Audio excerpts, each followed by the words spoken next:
Alright, welcome back to Top Story on RFX, where I take a look at some major news headlines and give my first impressions. Today's Saturday, so the news is a little slow, but we'll see what we can do. I'd like to start this one off by sharing a little revelation I had about how to do a proper audio track for a video like this. And I had this revelation when I was watching Tim Pool's podcast last night with Alex Jones. Now, whether you like Alex Jones or not, I mean, some people obviously really hate him, some people really like him. I've actually never seen an Alex Jones show, like his own show. All I've ever seen of the guy is when he's a guest on some other program like Joe Rogan or Tim Pool. And when he does go on, the guy is so freaking high energy that it's impossible to not listen to him. No matter what he's saying, he's shouting about aliens, he's shouting about QAnon stuff and elites drinking blood and underground tunnels. Doesn't matter what he's talking about, you're fascinated, you're riveted, you can't break away from it because he's so high energy that it makes it extremely entertaining. In some ways, it's almost like Alex Jones is Tony Montana at the end of Scarface with his face buried in a pile of cocaine, and then he just rises up out of it and is like, aliens! And then plunges his face back into the cocaine. And it's impossible not to watch this when you're listening to the podcast. Now, with that being said, we're going to go to our top headlines here. Our first ones here are on Google News. We have one that says, second stimulus check update. Congress may vote on $1,200 payment. Here's the latest. Now, I'll admit, the last headline I saw was talking about a $600 payment, and, you know, $1,200 is certainly an improvement from $600, but I gotta say, I still don't think that $1,200, and certainly not $600, is gonna do anything for anybody. It just isn't. It might get you out of, like, an immediate bind. You know, if you need to placate your landlord for just a few more weeks, maybe that $1,200 could get him off your back long enough to give you just a few weeks or maybe even just days to breathe. But other than that, I don't really see what it's going to do to help you. My conspiracy theory about what these stimulus payments are actually all about, whether it's $600 or $1,200, they're not actually designed to help people get through this crisis. Essentially what they are, and believe me, this is my conspiracy theory, so it's really out there, but let's just go with it anyway, is that it's trying to get people accustomed to the idea of the government paying you money on at least a semi-regular basis so that you can pay your bills with money that the government pays you. It's like the opposite of taxes. Instead of you paying the government's now paying you. And they call it universal basic income, right? Or as, what was it, Andrew Yang called it the freedom dividend, which my God, I mean, the marketing behind that. Here's something. Now, as I mentioned in previous videos, I'm not an economist. I'm not, so I certainly could be wrong about this stuff. I easily could be, I get it. But correct me if I'm wrong. But what is the difference between universal basic income and communism? Now, I understand communism is a trigger word, and a lot of people, especially if you're more on the left, you're going to hear them be like, oh, God, this guy's a complete fucking idiot. I get it. I get it. Whoa, no, it's not communism. What are you talking about? But hold on, just let me make my case. In a communist state, like, for example, if you're in Cuba right now, the government pays you your salary. No matter what you are, whether you're a janitor or you're a doctor, you receive X number of dollars a month from the government, and everybody has the exact same salary, right? Like it's let's just say it's $20 a month or it's $50 a month. I don't know what it is. It's a very low number. I know that, but nevertheless, let's just say it's $50 a month. The government pays you $50 a month no matter what you do. That's how everybody gets by. That's the money that everybody uses to buy their groceries, to pay their rent, to do everything that they do in their daily lives. That's the money that they have to do it. And essentially what you've done, and it's not as if $50 a month allows people to live comfortable, high standard of living lives. No, everybody lives quite poor, and it's really miserable, and it sucks. But nevertheless, that's how it works. The government pays you in a communist state. I'm fairly sure that's how it works. Everybody gets the same amount of money. Everybody gets the same $600 stimulus check, or possibly $1,200 stimulus check, and that's it. You get paid by the government, and everybody gets paid the same thing. You know, it's not like under a universal basic income, some people would get this amount of money and other people would get a different amount of money. Although theoretically you could make slight exceptions to that. So if you have a family, each kid that you have might give you a slight uptick in the amount of money you get from the government every single month, because that would really, that would make some sort of sense. I get that. So in that way, it might be a tiny bit uneven, but essentially everybody's getting paid the same. They're getting paid from the government, and the only way that the government can pay you all that money is if it essentially owns the means of production on all things. So it is now the thing that administers healthcare. It's the thing that administers your goods and services. That's the only way that it can do that long term. And so I'm sorry, but what is the difference between UBI and a communist system where the government pays everybody the same amount of money every month, so that everyone theoretically can be equal, at least within a financial context? How is that different? I'd love it if somebody could correct me. Please correct me. Write something in the comments, or if you're somebody who knows me personally, give me a call and tell me why I'm wrong. Because I'd love it if I was wrong. I'd be less terrified if I was wrong. Because when I see things like UBI on the horizon, I'm like, whoa, what are you talking about? You mean like essentially what they're doing in Cuba? That's what you want to do right here? That's your solution to our problems? Are you out of your fucking mind? But look, maybe I'm wrong. I'm easily wrong. So just please let me know. So here's a story here from the entertainment section. I always really enjoy these because I guess I'm getting old. I don't know who a lot of the young celebrities are anymore. All these like TikTok teenagers and stuff that I don't know what the hell's going on with any of them. But this one here says, Shia LaBeouf suits up in a jacket for his morning run, ellipsis, after his ex FKA Twigs sues him for abuse. This is one of those things when I guess you know you're starting to get old when you can't, the name of the person causes you to not understand the sentence because your brain doesn't register FKA Twigs, and Twigs is lowercase, as a name.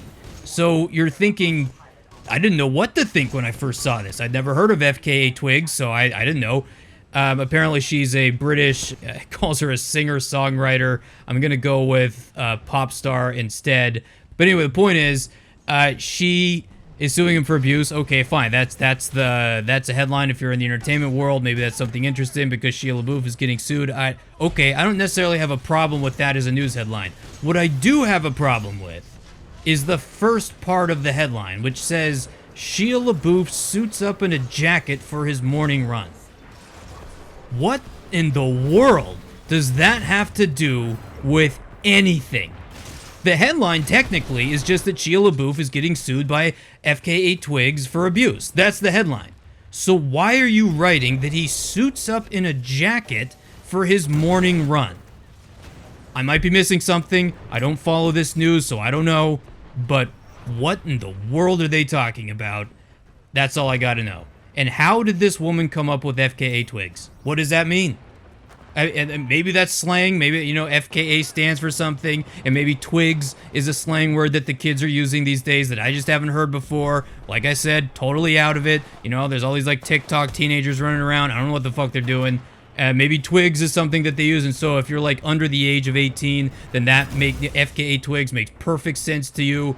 That's one of those things you realize as you get older. When you're young and you look at adults, you think they're like the epitome of lameness. You're like, the adults are fucking dorks. They're lame. They don't understand what's cool. Here I am, wearing these, this particular type of, cool young person clothing, or here I am with my TikTok videos or whatever else, and the adults all think it's silly, and you think they're silly because they just don't get it, right? But once you are an adult, once you grow up, once you're in your 30s or 40s or whatever it is, or sometimes even once you start to get into your upper 20s, you start to realize, oh, what's actually happening is that it's the teenagers who are lame. It's not that the parents or the grown-ups don't get the joke. It's that they think that the joke is stupid as fuck.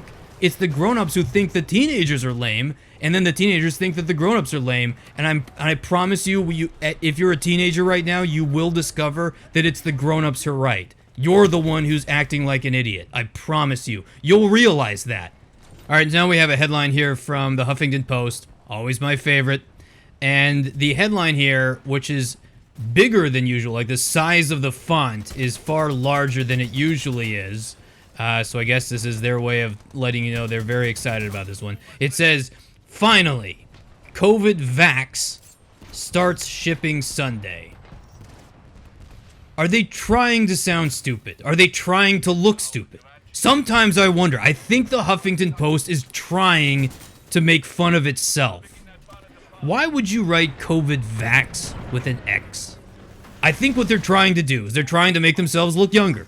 The Huffington Post is like a woman in her late 70s getting a facelift and thinking that people will actually mistake her for someone who's 28, when no one actually does. Nobody. You don't look 28, you just look fucking weird. That's what you look like. There's a great joke by Bill Burr that, you can either look like a natural 56-year-old woman, or you can look like a 28-year-old lizard. Right? Those are your two options when it comes to plastic surgery. And quite frankly, those are the two options here for the Huffington Post. You can actually just have normal headlines and be a normal newspaper, although in today's environment, you probably would get squeezed out of the marketplace because apparently that's just the way things work now and you're not going to be good enough. So instead, you're trying to give yourself a facelift and become more appealing to a young audience. And you think that you're actually going to become more appealing to a young audience by writing COVID vax with an X. What are you doing? Just stop. Just stop. Stop what you're doing. You know what you're really saying with this headline? You're saying, please, like us. Please. We're trying. We're trying so hard to be younger and to be hip. Please think that we're still relevant. We need your help so that we can continue to put ads for it looks like shoes at the top of our website here to keep us in green and, please like us. Please. We'll do anything you want. That's my take on the Huffington Post. All right, so let's see what else we got here. Let's see. We have... This is one that I love here. I've seen this headline floating around for a few days here. It says, an Israeli general said aliens are real, but avoiding humanity. That checks out. I gotta say, whoever wrote this headline, it looks like it was written by Hayes Brown, is a genius. How can you not click on this headline? How can you have it? Read it one more time. An Israeli general, so somebody who's fairly reputable, right? There's this isn't just some random guy walking down the street. He's an Israeli general, so he must be somewhat of a, intelligent, kind of guy, right? He's an Israeli general. Said aliens are real. Holy shit. A high-level official of a major country said that aliens are real. That's pretty freaking important. But they're avoiding humanity, which kind of makes you, ask the question, well, why? Why are they avoiding humanity? What's going on? Are we doing something wrong? I mean, what's happening? Already, I'm really curious. And then the genius of this headline is the next sentence, which says, that checks out. Saying that this crazy stuff about aliens and avoiding humanity and all that stuff is true. And they're avoiding humanity, and it checks out. And so it's like, you gotta click on it. And you know what I'm gonna do? I'm gonna click on it. I can't help it. I gotta know. I have to know why this checks out. So the very top of this is a picture here that someone made. It says the Galactic Federation membership application that looks like it's been stamped with a big red X saying denied. So the Galactic Federation is apparently a range of other alien species out there that have a federation, and it'd be nice if Earth could have membership in that federation, but it looks like they've denied our request with a big red X stamp. And below the picture it says, maybe we'll be able to join the aliens of the Galactic Federation someday, ... Which is pretty sad. I mean, it is. I wish we could join the Galactic Federation. What the fuck is going on? What the fuck is going on with this MSNBC? Is this really a story that I'm reading on MSNBC? There's a big mock-up picture about the Galactic Federation and our membership has been denied, and people are talking about, I understand they're probably talking about this in like a semi-tongue-in-cheek mode. So in public, you'll be like, I'm just joking, man. I'm just being sarcastic. Yeah, no, yeah. But secretly, in your head, you're like, I wonder if there is a fucking alien civilization out there. I think maybe they are. I think that's what's going on. But once again, I could be wrong. Let's just take a quick look at this piece. I just got to read a little bit of it here. I'm going to be quiet for a second. Okay, so I've just read the piece here. And basically, it's exactly what you would think it would be. It doesn't really give you any actual information that's really interesting, right? Like, the headline got me to click on it.